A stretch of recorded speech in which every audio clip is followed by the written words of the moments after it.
Hello everybody! First time giving this a shot, so bear with me. But my name is Hallie. Some of you might never have seen me before, but I'm the human person behind Sadie and Ash's Instagram at California Catalog, and now this lovely YouTube channel thing that we're gonna try. Hoping it goes well, because so far it's been a lot of fun. So, I suppose we can start just talking about how the Instagram came to be. I used to work for a wedding photography company back when I was in high school, and once I started not being able to do that anymore and I went on to college where I didn't have a photography outlet that I was doing every day, I thought what would be better than just taking pictures of my dog every day. Everybody likes dogs, and I've got a really nice camera that was just sitting around, so I just went out one day, took her for a walk and making her pose. She's always been a very good dog at sitting and staying still. So just took a couple pictures, throwing them up on the Instagram, and I started making friends, gaining more traction, getting featured by other accounts, and here we are now with like 8,300 people, which is crazy.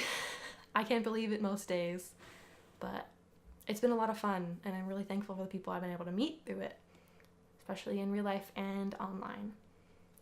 It really started to become something a little bit more than just photography and friends though, and I started working with new brands, both Greenshot Outfitters, Love You Jen, and Wildebeest, Benebone, all sorts of that kind of stuff.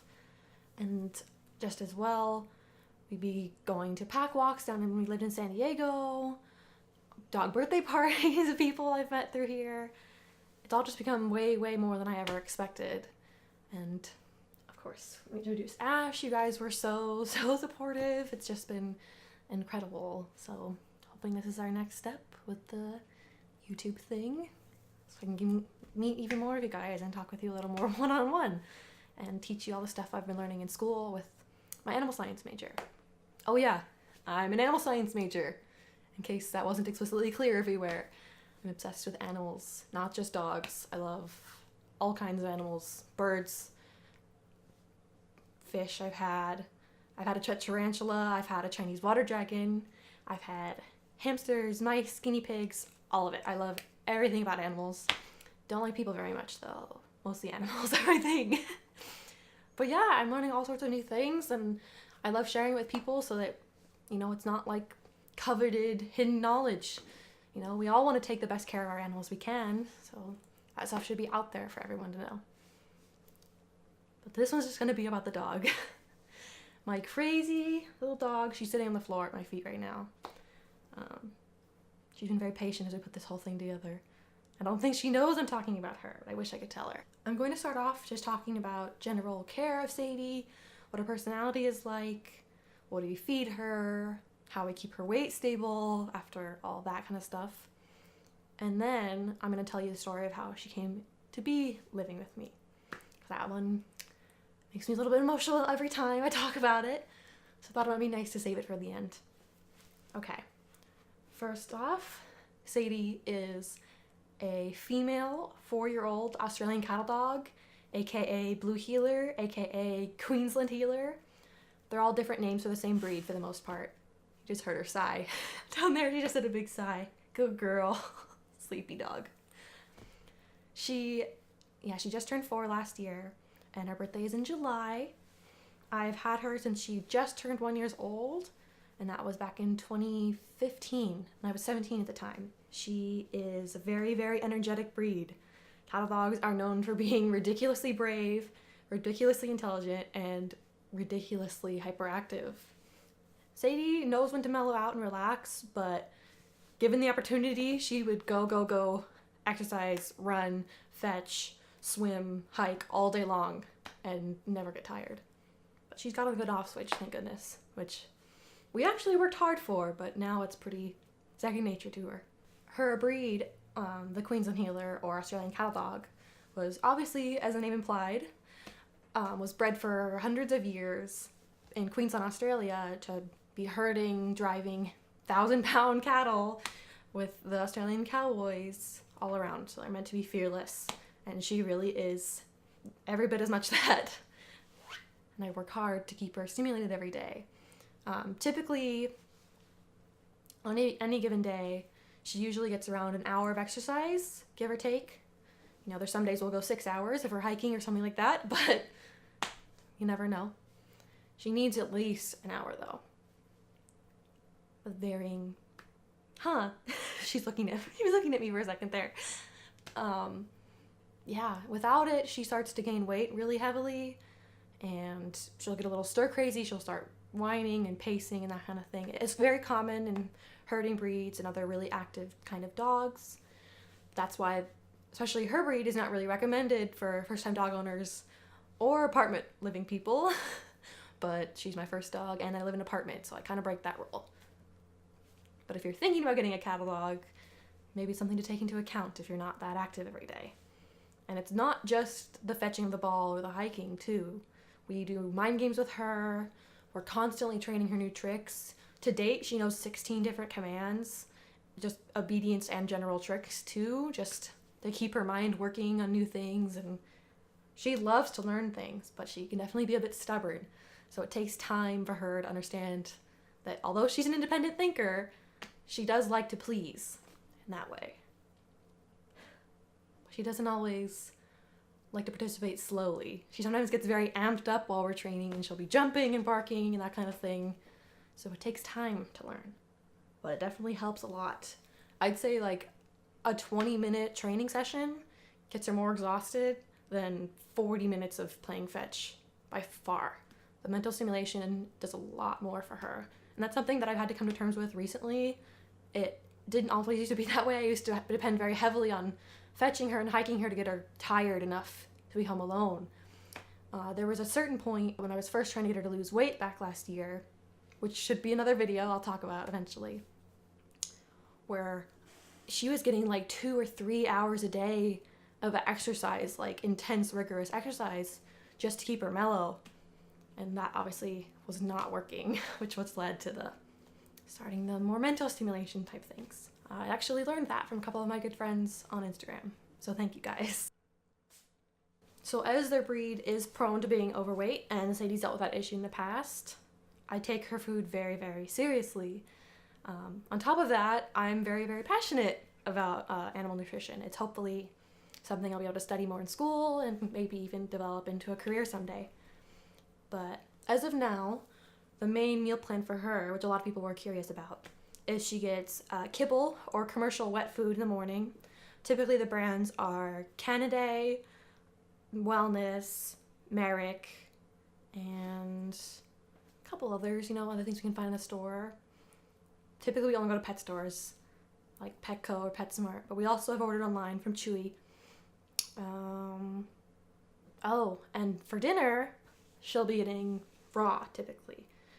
I often mix it in with her kibble if she's having a couple nights in a row where she's had kibble, but I try my hardest to give her raw every single night. It'll be the Instinct patties. They sell them in the freezer section at most pet stores, and it's either the chicken or the beef. In a perfect world, I'd be making her raw from hand because I do know how. I do know the ratios and the vitamin balance and all that. But given that we live in East LA in a 800 square foot apartment, there's not a ton of space to have a dog food freezer. But hopefully someday that'll be the case, because it's all very interesting to me, making dog food diets and cat food diets someday. Hopefully I'll be make Ashes too. That'd be really fun. You can wrap it up with the last, because you're already at 12 minutes. I know this is going to be cut out, but... Yeah. Aside from her regular daily food routine, she doesn't really get a whole lot of treats. We usually use treats more of a way of communication rather than a tasty snack. She's not really food driven. She's way more excited about toys and fetch and playing games and that kind of thing. So she doesn't really have a favorite treat, but she does really like hard chews like pig ears or bully sticks or yaki chews or just good raw bones. She's had chicken and turkey necks before and chicken drumsticks and just goes to town on those. Those are definitely very high value for her. But just any old regular treats that we use around, nothing really seems to stand out to her. It's all just more of a means to the end as far as learning new things is concerned. And now I guess I should tell you a bit about her personality. now that we've gotten through everything that she is to me and I do for her. She is a very weird dog. If I had to pick one word to describe her, other than just generally really smart or really, she's a pretty dog, she's odd. She's so odd. You know, she makes so much more eye contact than any animal I've ever been used to. She's always staring me straight in the eyes as if she can understand my words. I'm speaking to her in English, which I do all the time. I'll admit it. If you don't talk to your animals, then you're the weird one. I think most of us here talk to our animals when nobody's around. She has no fear of almost any animals whatsoever. She's willing to make friends with anybody. She loves the cats, obviously. She loves other dogs, especially bigger dogs. Her best friend is like my best friend's dog, who's 110-pound Labrador and I believe Bloodhound mix, last I checked. Amelia, correct me if I'm wrong. But he's the best boy. He's Oliver, and he's triple her size, but they're best buddies. She's obviously way more concerned with toys than food, which is abnormal. I think many more dogs out there would be excited to have a perfect T-bone steak than an orange chucket ball, but not Sadie. She'd much rather have the ball ever. In fact, most of her toys, we have to hide them in a closet from her, because if we leave them out, she'll just rip them to shreds. The one thing that we definitely have to talk about in this video, and I'll probably do a separate one on her reactivity, is that Sadie is not good with people. She experienced something that a lot of people have called human reactivity, or like stranger fear, all that kind of stuff. She is petrified of strangers. She's very much absorbed in the family unit. A lot of people can misunderstand it being protective in their dogs, but it's not protective. She's afraid. When people try to, gosh, I can't even tell you the number of times where we've been out in public, you know, sitting in the grass or at a table at a coffee shop or just walking around in a pet store, and some little kid comes sprinting up to her and holding his hand out trying to pet her, and I have to stand in front of him and be like, no, you're not allowed to pet her. And their mother will then give me the evil eye and all that kind of thing. But it's that or risking her biting them, trying to defend herself because she's so afraid. I don't know if it's, you know, a product of her genetic background or something, she wasn't properly socialized before she came to live with me. You know, there's a critical period for socialization when puppies are very young, that if it's not done within that time frame, they can have consequences later in life. All the time, we are very much active, trying to get her outside more. I never push her to introduce herself to people. You know, I don't use that thing where I give people treats and have them come up to her, because that puts her above her threshold very, very quickly and makes her afraid. But just being around people, seeing people, having them talk to her from a distance, like telling her she's such a pretty girl, is very helpful. But when the little kids or big men come up to her and try and get down on her level and reach out and pet her on the head, it's asking for a disaster. She'll growl, she'll bark, she cowers, she's peed herself before. Lovely fun fact, she releases her anal glands at the vet and pees on the floor. Every time that happens, my boyfriend's laughing over there because he knows what happens. But it's true, she's just petrified. All right, I think that just about sums this video up. Hopefully it's not too bad for our first go around. Rouse and I are gonna try and edit it as best we can, but please be patient with us. It's the first time we've ever tried doing any of this kind of thing. But we're gonna continue. It's been 30 minutes and we haven't done anything fun, so that's clearly time to walk around and scream. What? I really hope the audio picked that up because that's so funny. Perfect description of how Sadie is all the time. Well, thank you guys for watching. Our next video is hopefully going to be all about Ash's story. Little kitty boy. Come here, mister. Little mister. He's gotten pretty big now, huh? Alright. Thank you guys for watching.